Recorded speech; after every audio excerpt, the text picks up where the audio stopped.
The last stop on our journey is Kenya. Here too there are said to be healing waters, but we have come to visit an unusual woman who is well known throughout the country and venerated by many people. Mary Sinaida Akatsa. She is a person full of faith and a powerful joy of life, which she passes on to many people.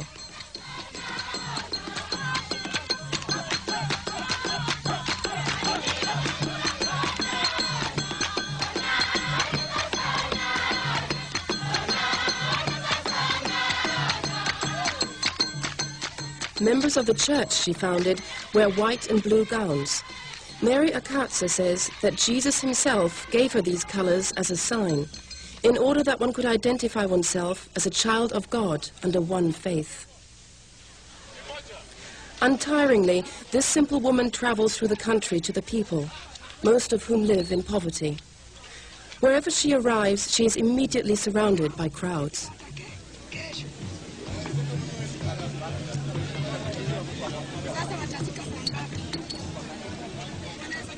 Like many other third world countries, Kenya suffers from unemployment, crime, drug abuse and prostitution.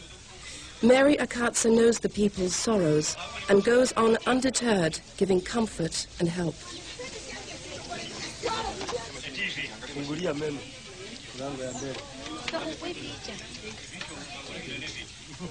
Because of her compassion, people lovingly and respectfully call her Mommy.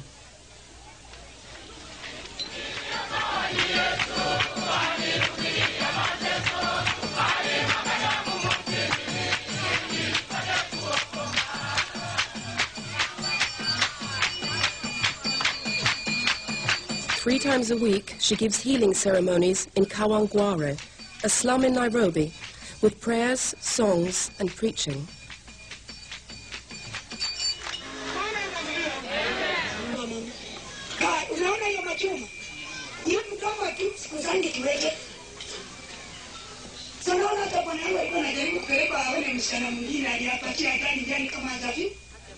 Here, on June the 11th, 1988, an extraordinary event took place, which many newspapers and the TV station CNN reported. The people believed that Jesus Christ had personally appeared before them.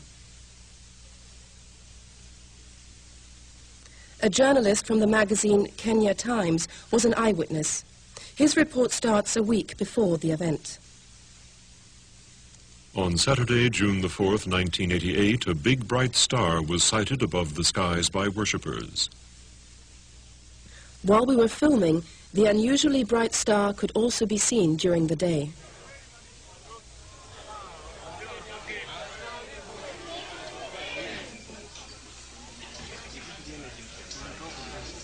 During the healing session on June the 11th, 1988, the mysterious event took place, which was observed by hundreds of people. Many were left totally healed. Only a few photos exist.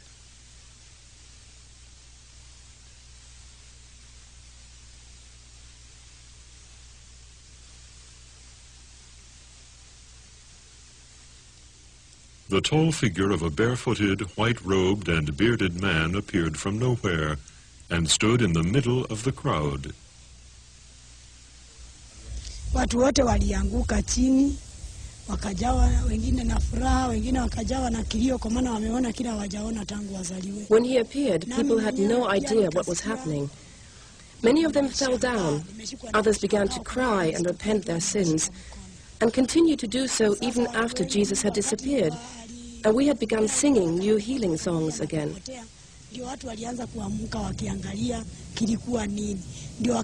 Since that day, hordes of people have been coming to Kawangware, repenting their sins and being healed and saved.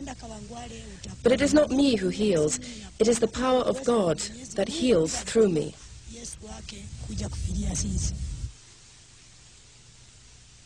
It appeared to them the Son of Man had at last fulfilled his promise of coming back to earth. The unknown person, who didn't tell his name, turned first to Mary Akatsa.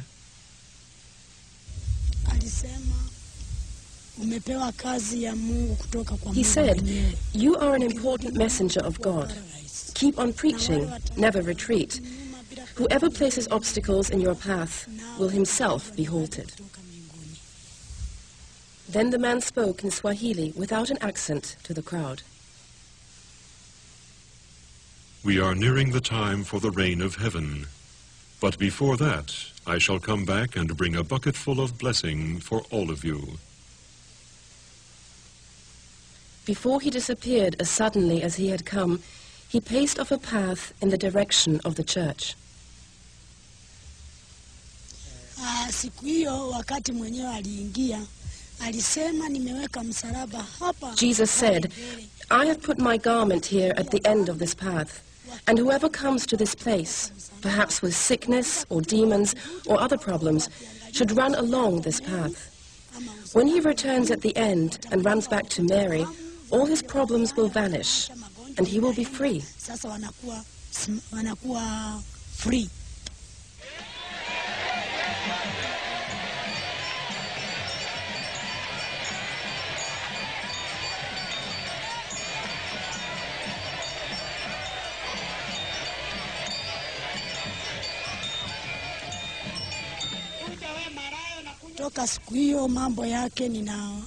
Since that day, God speaks to me.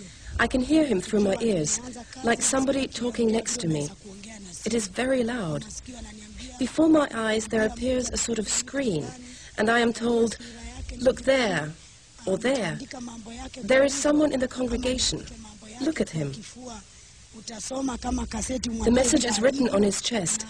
I can then read all the problems this person has and where they stem from.